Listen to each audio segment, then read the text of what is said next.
IT की smart class में आप सबका स्वागत है। और एडवांस अकाउंटिंग की इस क्लास में हम देख रहे हैं चैप्टर 1, जिसका नाम है storage and classification of inventory, है ना। जिसमें हमने सप्लायर्स के बारे में पढ़ा। अगली लाइन यहाँ से हमें स्टार्ट करनी थी। With the help of this feature in Tally Prime we can easily keep track of our inventory. ऊपर जो भी प्रोसेस बताए गए, इनके द्वारा हम क्या कर सकते हैं, टैली प्राइम में आसानी से अपने इन्वेंट्री को रिकॉर्ड कर सकते हैं, उन्हें ट्रैक कर सकते हैं, या ये पता लगा सकते हैं कि किसकी सीमा, समय सीमा कब तक है, या कब ऑर्डर करना है, किस बैच का है, कब किसको बेचना है पहले। ये सारी चीजें हम करेंगे। What is the price to be charge different level of where, और ये भी डिसाइड करना कि अलग अलग खरीदार का हम क्या मूल्य डिसाइड करेंगे, ये भी। क्योंकि ये बात आपको पता होगा कि हम अगर मैन्युफैक्चरर हैं तो होलसेलर को अलग रेट पे बेचेंगे, हाँ, रिटेलर को अलग रेट पे बेचेंगे, ये सारी चीजें होती है। कह रहा है, अब अगला पॉइंट है term use in inventory management, यानी किस टर्म का यूज किया जाता है इन्वेंट्री मैनेजमेंट में, किस बातों का ध्यान रखना है। देखिएगा, following are the few term use in inventory, ये कुछ दी गई हैं चीजें जो इन्वेंट्री में यूज होती है, आप पहले से जानते भी हैं। याद करिए, स्टॉक आइटम, स्टॉक ग्रुप, याद आ रहा है, stock item, stock group, category, unit of measure, godown, ये सब याद आ रहा है ना। वही चीज यहाँ पे दिया हुआ, देखिए ध्यान से। पहला स्टॉक आइटम क्या है, स्टॉक आइटम कह रहा है इट इज फिजिकल स्टॉक। क्या होता है, एक फिजिकल स्टॉक होता है that is kept in the godown, जो कहाँ रखा होता है, गोडाउन में रखा होता है, और स्टोर या स्टोर पे फॉर सेल, किस उद्देश्य से गोडाउन में रखा जाता है, बेचने के उद्देश्य से। कह रहा है and it can be measured in quantity, जिसको आप किसी चीज में मेजर कर सकते हैं, किसमें, क्वांटिटी में। क्वांटिटी क्या होता है, कोई भी चीज का एक यूनिट होता है। जैसे अगर कोई लिक्विड चीज है तो लीटर, कोई पीस चीजें हैं तो पीस में, कोई किलोग्राम में, तो होता है ना। तो वही सबकी कोई ना कोई अपनी एक यूनिट होती है। क्या होती है, यूनिट होती है। दिमाग में हमेशा ये बात रखिएगा, ठीक है। अब अगला देखिए, कह रहा है कि when we purchase the stock item the quantity number of stock item, चाहे क्वांटिटी कही या नंबर ऑफ स्टॉक आइटम, मतलब कितना आप खरीद रहे हैं, इससे क्या होता है, आपके स्टॉक आइटम क्या करते हैं, इंक्रीज करते हैं कि डिक्रीज करते हैं। जाहिर सी बात है, चीजें खरीदेंगे तो नंबर ऑफ आइटम क्या होंगे, इंक्रीज करेंगे, और वही सेल करेंगे तो क्या होंगे, डिक्रीज होंगे, ठीक है। क्या inventory is typical broken down in 3 category, यानी इन्वेंट्री को 3 भागों में वर्गीकृत किया गया है। वही 3 चीजें आप जो जानते हैं। आप एक मैन्युफैक्चरर हैं, आप कोई चीज मंगाते हैं तो रॉ मटेरियल है, उसको बनाने के लिए प्रारंभ करते हैं तो वर्क इन प्रोग्रेस है, और बन के तैयार हो जाता है तो क्या हो जाता है, फिनिश गुड हो जाता है। क्या हो जाता है, फिनिश गुड बन जाता है। समझ में आ गई बात, कोई दिक्कत है। चलिए, अगला है गोडाउन। क्या है, गोडाउन, जहां चीजों को रखा जाता है। इट इज प्लेस या लोकेशन कहिए, वेयर हाउस कहिए या रैक कहिए, where the stock item are goods like raw material, semi finished good and finished goods are store. मतलब जहां हम क्या करते हैं, ऐसी चीजें जहां रॉ मटेरियल या जो चीजें बन रही थी, प्रगति पे थी उनको, या चीजें जब बन के तैयार हो गई उनको जहां रखते हैं, उसको हम क्या बोलते हैं, godown, rack, warehouse, store, कुछ भी बोल सकते हैं, ठीक है। उसके बाद कहाँ है, कहाँ गया, गोडाउन था ना, ठीक है। रॉ मटेरियल, सॉरी, इनके तीनों के बारे में अभी बताया नहीं है आप लोगों को। वैसे रॉ मटेरियल क्या है, कह रहा है include material intended to be consume the production of finish good. ये क्या करता है, जो मदद करता है क्या बनाने में, फिनिश गुड्स बनाने में, वो वही क्या कहलाता है, रॉ मटेरियल कहलाता है। अच्छा, वर्क इन प्रोग्रेस क्या कहलाता है, include item that are in mid of the production, मतलब जो बीच में है, जो बीच वाला पोर्शन है, उसी को हम क्या बोलते हैं, वर्क इन प्रोग्रेस बोलते हैं। मतलब सोचिए, हमारा इंटेंशन था बैट बनाने का, तो लकड़ी मंगवाए, लकड़ी से बैट बनना स्टार्ट हुआ, अभी बैट बन के कंप्लीट नहीं हुआ, लेकिन एक ढांचा दे दिया गया है, एक स्ट्रक्चर दे दिया गया है, वो आपका मिड टर्म है। क्या है, मिड टर्म, कि आप वो आपका कार्य प्रोग्रेस में, वर्क इन प्रोग्रेस। और वही जब बैट बन जाएगा तो क्या कहलाएगा, फिनिश गुड्स कहलाएगा। क्या कहलाएगा, फिनिश गुड करेगा। कह रहा है and which are not it a state ready for sale, यानी कि वर्क इन प्रोसेस क्या है, कि वो आइटम जो मिड पोजीशन पे है, या अब तक, इट मतलब अब तक या जब तक, तब तक, जब तक कि वो रेडी नहीं है बेचने के लिए, तब तक वो क्या कहलाएगा, वर्क इन प्रोग्रेस कराएगा। अगर ये हम बैट बना रहे थे लेकिन अभी बेचने के लायक नहीं हुआ है, तब तक इसको क्या बोलेंगे, वर्क इन प्रोग्रेस। और वही बेचने के लायक हो जाएगा तो क्या कहेगा, this stock item which you have completed with the manufacturing process कह रहा कि जो आइटम होते हैं वो कंप्लीट हो जाते हैं, मैन्युफैक्चरिंग प्रोसेस को कंप्लीट कर लेते हैं, but not it sold to the customer. क्या है, और जब तक कस्टमर को सेल नहीं करते तो क्या कहलाते हैं, फिनिश गुड्स कहलाते हैं। फिर उसके बाद आप सेल करेंगे। गोडाउन क्या होता है, पढ़ाई नहीं है कि जो जगह जहां आप रखते हैं, यहाँ SKU लिखा हुआ है, और वहां जो हम पढ़े थे बेसिक टेल में तो वहां लिखा था UOM। UOM का मतलब था यूनिट ऑफ मेजर, और यहाँ क्या है, स्टॉक यूनिट है। क्या है, स्टॉक यूनिट, यानी कोई भी चीज खरीद रहे हैं तो सबकी एक अपनी अपनी यूनिट है। कोई चीज लीटर में है, कोई केजी में है, कोई पीसेस में है कि नहीं है, कोई टन में है, तो वैसी सारी चीजें। कह रहे SKU stand for stock keeping unit, यानी स्टॉक को जिस स्टॉक से रखेंगे जिस यूनिट पे, उसे हम बोलते हैं SKU, स्टॉक कीपिंग यूनिट। इस स्टॉक है, इसको रखने के लिए जिस यूनिट का हम इस्तेमाल कर रहे हैं, कितने मार्कर है हमारे पास, तो 3 पीस, तो पीस क्या हुआ, यूनिट हो गया। क्या हो गया, यूनिट हो गया। कह रहा है it is unique code to assign to product और सर्विस फॉर आइडेंटिफिकेशन, और ये क्या है, इससे हम किसी प्रोडक्ट या सर्विस को क्या कर सकते हैं, आसानी से आइडेंटिफाई कर सकते हैं, पहचान सकते हैं। ठीक है। This code varies from the organization, जो कहाँ से प्रोवाइड होती है, ऑर्गेनाइजेशन यानी संस्था के द्वारा हमें मिलती है, ये सारी चीजें। क्यों आप लोग इतना लेट लेट आ रहे हैं भाई, आधा आधा घंटा क्लास करके छोड़ेंगे तो कैसे पढ़ेंगे आप लोग, हाँ? दिक्कत है, सही करिए। सब लेट आ रहे हैं आप लोग, कैसे पढ़ाई चलेगी बताइए। ठंडी का दिन है, समझ रहे हैं, तो मैनेज करिए आप लोग। हम लोग भी तो ये नहीं ना कि हम लोग ये रूम लेके रह रहे हैं, हम लोग भी दूर से आ रहे हैं। चलिए अगला है सेफ्टी स्टॉक। सेफ्टी का मतलब सब जान रहे हैं, कि इन चीजों को सुरक्षित तरीके से रखना। क्या लिखा हुआ है सुनिएगा, it is also called buffer stock. क्या करना, बफर स्टॉक बोला जाता है। जैसे आप लोग कभी नहीं देखे होंगे, लेकिन आपको मैं समझाना चाहूंगा। जैसे यहाँ पे भी एग्जाम वगैरह होते हैं, यहाँ पे जेई मेंस के एग्जाम लोग करवाते थे, देख रहे थे कि आप लोग का जो कंप्यूटर इस पे रखा होता है वो कलरफुल है, ब्लू और ऑरेंज, उसमें किस, उसमें क्या बोलते हैं, भगवा कलर में, है कि नहीं है। तो वो हमें उस कंपनी ने दिया था, जिस कंपनी ने एग्जाम कराते, टाटा की कंपनी है, वही कराती थी, TCS। TCS वही कराती थी, तो वो हमको दी थी। तो वहां क्या होता था, जब हम लोग एग्जाम करवाते थे तो 4-5 सिस्टम एक्स्ट्रा तैयार रखते थे, बफर करके, ताकि कोई बच्चे का अगर सिस्टम बंद हो जाएगा तो उस सिस्टम पे बैठवा देंगे। यहाँ बफर स्टॉक का मतलब कुछ वैसा ही है, कि अगर कोई चीज आपके पास कुछ डैमेज निकल जाती है, शॉर्टेज हो जाती है, तो उसमें से आप मैनेज करेंगे। देखते हैं क्या लिखा हुआ है, सुनिएगा। It is also called buffer stock. It is a stock that is kept for business in order to avoid a shortfall. वही बात कहा कि नहीं कहा, कि जब कोई शॉर्टफॉल हो जाता है, शॉर्टफॉल मतलब कोई कमी आ जाती है, तो क्या किया जाता है, उसी में दे दिया जाता है। जैसे आप लोग देखते होंगे कि आपके घर पे कोई टाइल्स वगैरह लग रहा है और एक दो टाइल्स फट रहा है, तो एक दो टाइल्स के लिए कोई गत्ता नहीं बेचता है, खोल के नहीं बेचता है, तो लोग क्या करते हैं, सैंपल जो रखे होते हैं उसी में से बेच देते हैं। होता है कि नहीं होता है, समझ रहे हैं ना बात को। तो वही बात का है कि शॉर्ट फॉल होने की वजह से जिससे मैनेज किया जाता है, उससे हम क्या बोलते हैं, सेफ्टी स्टॉक, जिसे बफर स्टॉक बोला जाता है। वही काम सिस्टम को लेके भी है। मान लो हम 10 बच्चे हैं, 10 एग्जाम देंगे, यानी मैक्सिमम 10 कंप्यूटर की जरूरत पड़ेगी, लेकिन 4 कंप्यूटर एक्स्ट्रा ऑन किया जाता है, 4 से 5। क्यों, ये अनुमान लगा के कि अगर आपका सिस्टम बीच में बंद हो गया तो इतना टाइम ना लीजिए कि कोई और सिस्टम ऑन किया जाए, लॉन्च किया जाए, वो किया जाए, फिर ज्वाइन किया जाए, बहुत लंबा प्रोसेस हो जाएगा। तो एक सिस्टम ऑन रहेगा बफर में, तो बस आप रोल नंबर डालेंगे, तुरंत आप वहीं पर एग्जाम देना स्टार्ट कर देंगे। इसमें हो सकता है 1-2 मिनट लग जाए, तो उसको आपको एक्सेस टाइम मिल जाता है कंपनसेशन के तौर पे। समझ रहे हैं ना बात को। वैसे यहाँ पे बफर स्टॉक दिया, वही सेम लाइन चिपकाई है यहाँ पे, देखिए। It is also called buffer stock. It is stock that is kept for business in order to avoid, यानी निग्लेक्ट करने के लिए, बचने के लिए, शॉर्ट फॉल से इसका इस्तेमाल किया जाता है। इन केस ऑफ अनसर्टेनिटी, अनिश्चितता कहाँ है, इन मैन्युफैक्चरिंग और सप्लाई और डिमांड, मतलब डिमांड होगा, सडनली आपने किसी डिमांड किया, वो चीजें नहीं थी आपके पास, तो क्या करेंगे, मैनेज कहाँ से करेंगे उस डिमांड को, उसी के द्वारा। This also avoid the risk of running out stock, और ये क्या और भी मदद करता है कि आपका स्टॉक, अक्सर दिखते होंगे आप लोग ऑनलाइन कई चीजें मंगाते हैं, जो बहुत चीजें फेमस होती है वो आउट ऑफ स्टॉक हो जाता है। तो हम कस्टमर को बचाए रखे तो एक चीज दो चीजें बचा जाता है, लिखा है ना, फ्यू स्टॉक लेफ्ट या वन स्टॉक लेफ्ट लिखता है ना, वही सारी चीजें हैं कि हम उससे मैनेज कर लेंगे। रीऑर्डर लेवल क्या होता है, कि कोई चीज को दोबारा ऑर्डर करना।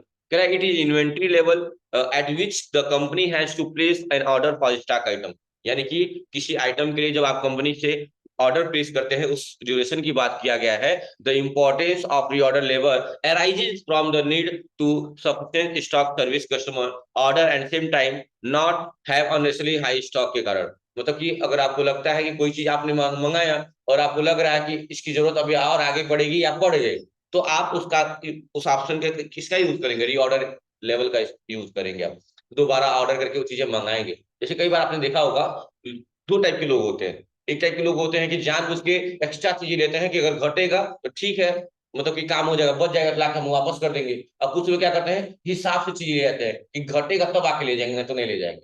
होता है ना। तो वही बात क्या है, रीऑर्डर की जरूरत तब पड़ती है ऐसे कंडीशन में जब आपको सेंड हो गया कोई चीज और फिर आप उस चीज को दोबारा मंगाएं। ठीक है, ये कहलाता है रीऑर्डर। ये याद रखिएगा, जिस शब्द में री लग गया, री का मतलब दोबारा, पुनः, एक बार, फिर। ठीक है, याद रखिएगा। जैसे लोग कहते हैं री एग्जाम, री एग्जाम का मतलब पुनः फिर से एग्जाम दे रहे, एग्जाम दे चुके हैं, क्वालिफाई नहीं किए या मार्क्स कम आ गए, जो भी रीजन रहा हो, तो आप दोबारा एग्जाम दे रहे हैं। ठीक है। अगला है प्राइस लिस्ट। तो ये भी जिक्र पहले हो चुका है कि हम अलग अलग लोगों के लिए अलग अलग लिस्ट पहले तैयार रखते हैं। कह रहा है कि it is a list of item maintain by the organization. ये किसके द्वारा मेंटेन किया जाता है, एक संस्था के द्वारा, along with their price detail. और किसके साथ, प्राइस के साथ, ताकि आपको मेहनत ना करना पड़े। आप बस आइटम उठाइए। वहां क्या होता है, मेडिसिन जब देते हैं लोग तो रेट डालते हैं लोग, नहीं, बस मेडिसिन का नाम लेते हैं लोग, उसका सब रेट फिक्स है, कितना है उसके पत्ते पे दाम अपने आप उठा लेता है ना। तभी जल्दी जल्दी बिल दे देते हैं लोग, मेडिकल स्टोर वाले लोग। तो वही बात कहा है कि it is generally use by organization that deal multiple product. किसके लिए, मल्टीपल प्रोडक्ट के लिए, एक ही प्रोडक्ट के लिए, बहुत सारे प्रोडक्ट के लिए काम किया जाता है। Price lists are maintained in various structure for different types of buyer, customer, wholesaler, dealer, retailer। यानी इन सब के लिए, बायर के लिए अलग रेट, होलसेलर के लिए अलग रेट, डीलर के लिए अलग रेट, रिटेलर के लिए अलग रेट। और इतनी हमारे पास टाइम नहीं है कि हम अलग अलग रेट के लिए बार बार सोचेंगे, अरे यार पिछले बार होलसेलर को कितना दिए थे, रिटेलर को कितना दिए थे। ये सब लॉजिक नहीं लगाना है। आप लिस्ट तैयार कर दिए, प्राइस लेवल लिस्ट पहले से क्रिएट कर दीजिए। जैसे ही होलसेलर होगा तो उसको 50 देगा, जैसे ही रिटेलर होगा तो 60 देगा, जैसे ही कंज्यूमर होगा वो 80 देगा। ये फिक्स हो जाएगा पहले, ये आप फिक्स करेंगे, मैं तरीका बताऊंगा। और फिक्स हो जाएगा तो जैसे कस्टमर का नाम आएगा और जो भी होगा उसके हिसाब से वो रेट उठाएगा। आपको सोचने की या मेहनत करने की जरूरत नहीं पड़ेगी। हाँ, लेकिन एक बार तो मेहनत करना पड़ेगा ना बनाने के लिए फर्स्ट टाइम। ठीक है। कह रहा है it is structure based on the classification of buyer is refer at the time making else. हाँ हाँ, ब्याज, ब्याज बोलते हैं किसी के द्वारा। ठीक है। हाँ, जैसे कि चाहे होलसेल की बात करें, जैसे नहीं, आप लोग बोलते हो एज लाइक, बोलते हो आई लिखते हो, आई लिखते हो ना एग्जाम्पल के तौर पे आई। तो आई का एज लाइक, एज लाइक, जैसे कि, एज लाइक मतलब जैसे कि होलसेलर, डीलर, रिटेलर एक्सेट्रा। ठीक है, ब्याज बोल सकते हैं, ब्याज। ठीक है। अब अगला है आपका, इसके बारे में बहुत इंटरेस्टिंग चीज है इसके बाद।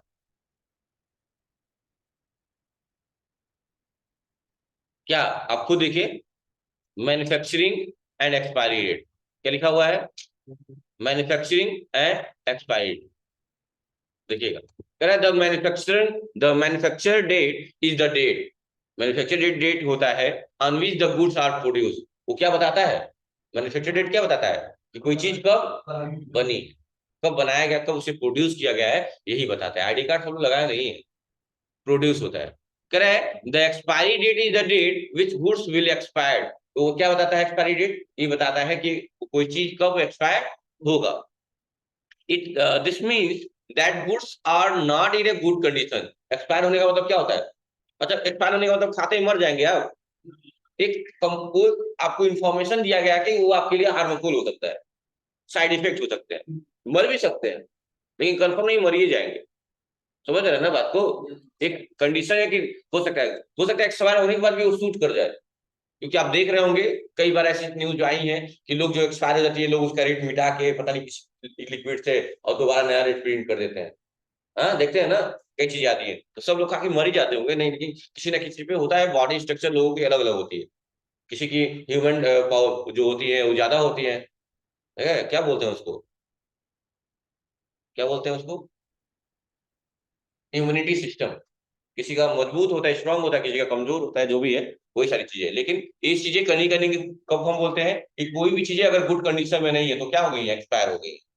Manufacture and expiry date will be available in perishable good like food. इनका इस्तेमाल ज्यादातर कहाँ देखे होंगे आपने, खाने वाली चीजों में देखा होगा। अच्छा, अपने वहां ब्रेड रखा रह रहा, कई दिन तक बेचेंगे, साल भर तक बेचेंगे, लेकिन शहरों में जाइए तो ब्रेड वगैरह पे, ये कौन सा टाइम है जी तुम लोग का,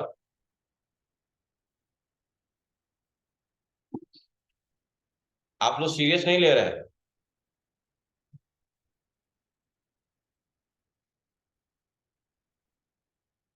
बड़े हो तुम। एग्जाम्पल के तौर पे दिया हुआ है, कहाँ देखा होगा आपने फूड वाली चीजों में।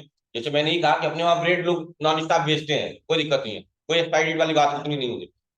शहरों में जाइए, मुंबई मुंबई चले जाइए, दूध पे सिर्फ एक दिन, 1 से 2 दिन दूध पे, दूध का पैकेट आता है ना, 1 से 2 दिन उसके बाद एक्सपायर हो जाएगा, वापस ले जाएंगे लोग। लेकिन कोई ग्राहक को नहीं बेच सकते आप। फ्रिज पे भी डेट लिखा था 2 से 3 दिन। 2 से 3 दिन अपने गांव में क्या होता है, एक दिन ब्रेड खरीद के लेगा तो कम से कम 10 12 दिन चलेगा। चलता है, होता है, देखा मैंने। लेकिन वो 3 दिन, 3 दिन से ज्यादा नहीं। तो है कहीं ना कहीं ये सब चीजें। और आपको पता ही है ब्रेड वगैरह जो भी होते हैं, बहुत अजीब तरीके से बनाए जाते हैं, अगर देख ले तो फिर खाने का मन नहीं करे। पहले गाँव में तो जो पावरोटी लोग खाते हैं वो चाव से चाय में डुबो को, वो पावरोटी का अगर देख ले तरीका बनाने का, भाई इतना ज्यादा आटा रहता है, हाथ से कहाँ चला पाएगा कोई, इसलिए पैर से ही। तो अब तो मशीनें आ गई हैं वैसे, पहले पैर से ही लोग मेहनत करते थे बेचारे, जितना आटा हाथ से गूंथते हैं ना, वो लोग पैर से ही गूंथ देते थे, और वही आप दबा के पावरोटी खाते थे सुबह शाम। मजाक नहीं करो, सही बता रहा हूँ, अब ना मशीनें आ गई हैं चीजों को लेके।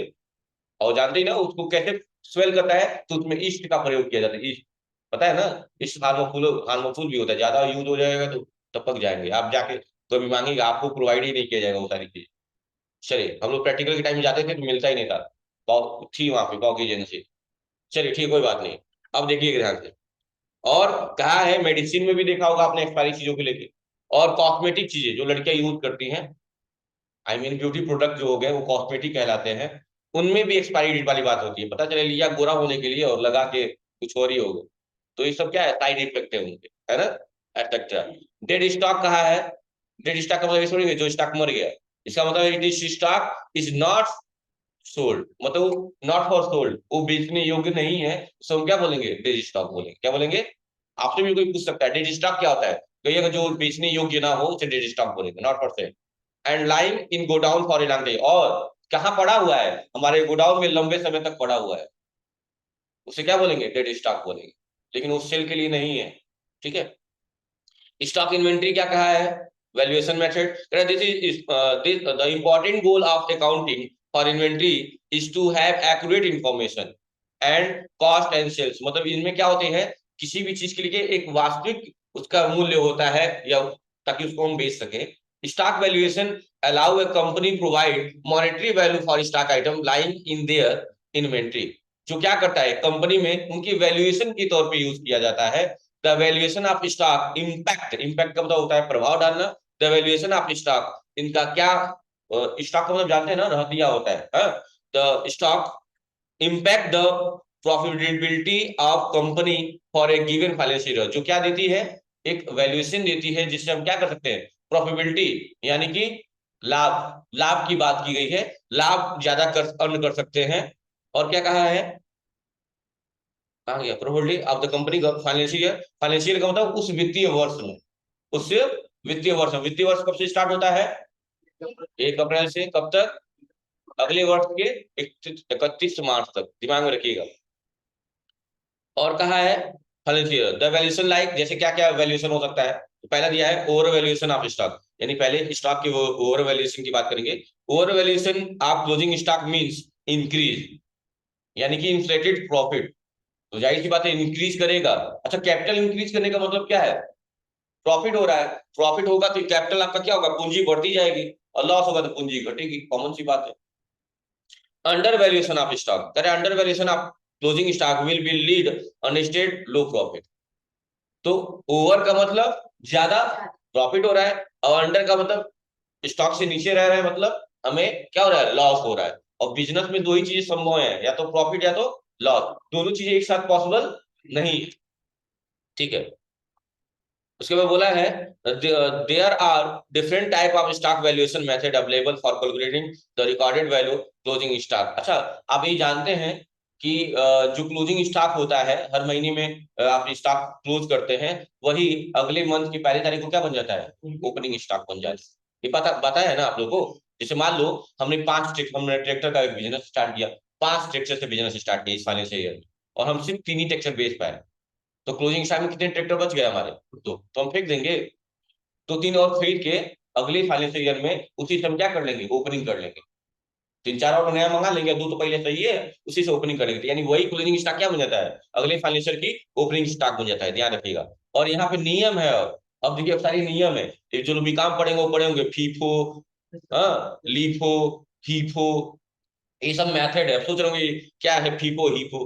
फीफो का मतलब पहले देख लीजिए, फीफो का मतलब होता है फर्स्ट इन फर्स्ट आउट। अब समझिएगा, जैसे कि मान लीजिए ये दो मार्कर है, ये दो मार्कर है, पहले मैंने यही मार्कर खरीदा था, पहले मार्कर मैंने खरीदा था, और फिर से होता है ना कि मार्कर भी क्यों पड़ा हुआ था, तब तक और मार्कर आ गया मेरे दुकान पे, आ गया ना, ये बात का मार्कर।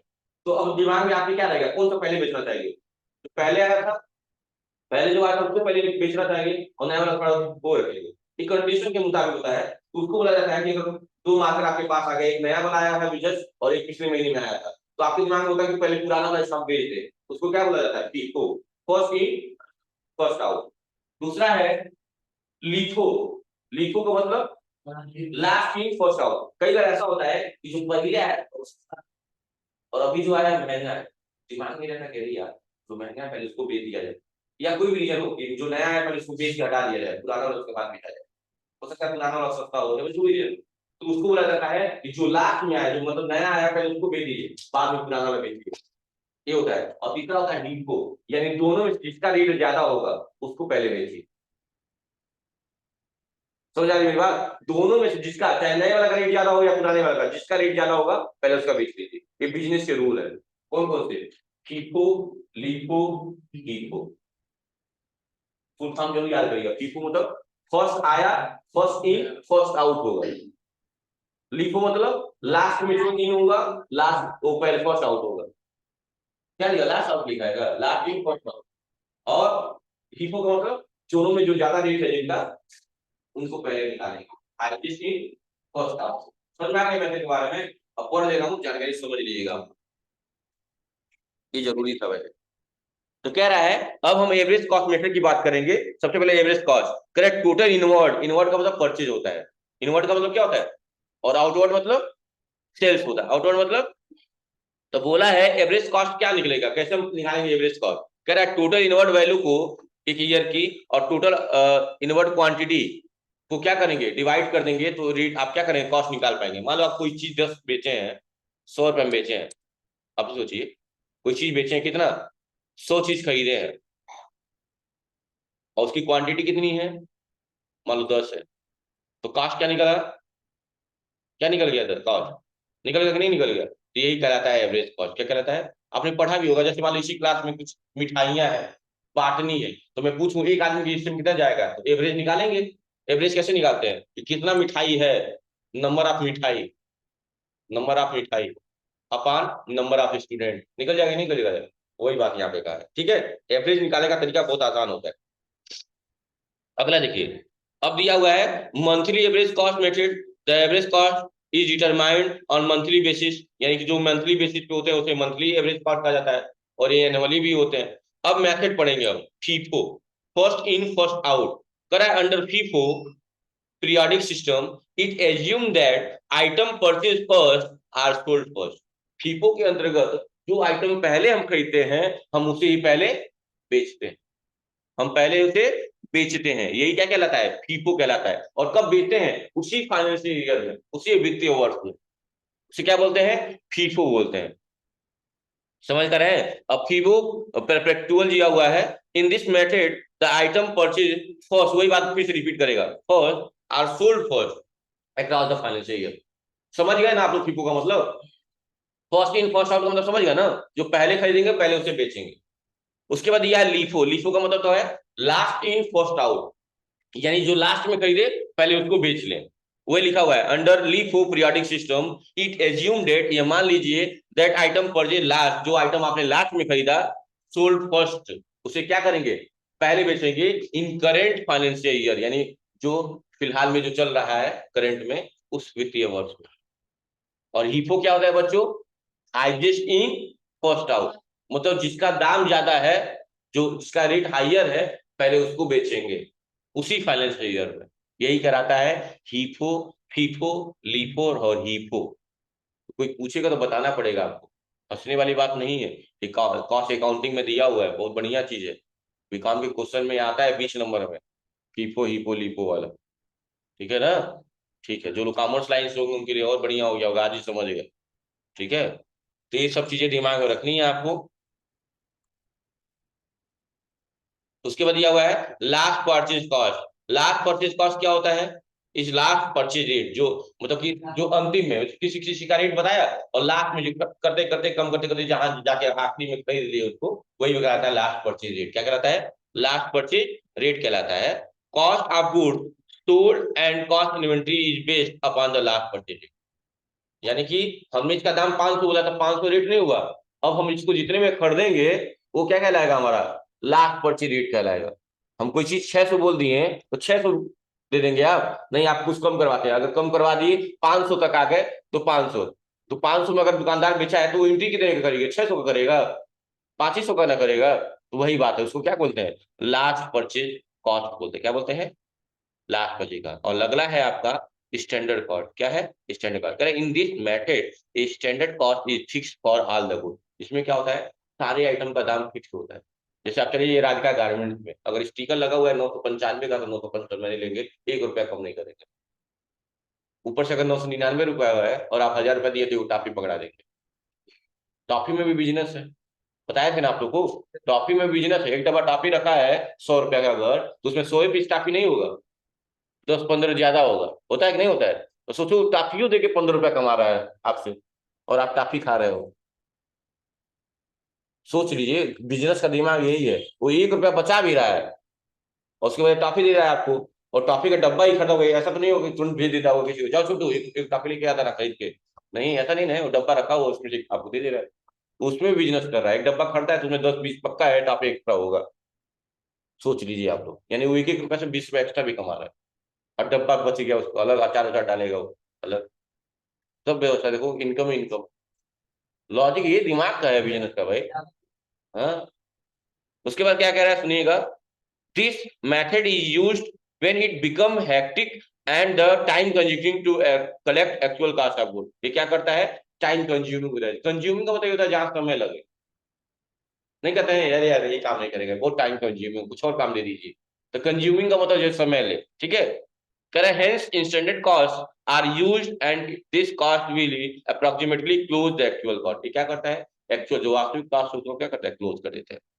अब एक इक्वेशन दिया हुआ है, गुड्स आप सोल्ड, सामान कितने में बेचेंगे, तो opening stock plus purchase made कर रहे हैं जितने का, और घटा देंगे उसमें से क्या? क्लोजिंग स्टॉक, तो आपका निकल जाएगा कॉस्ट ऑफ गुड्स।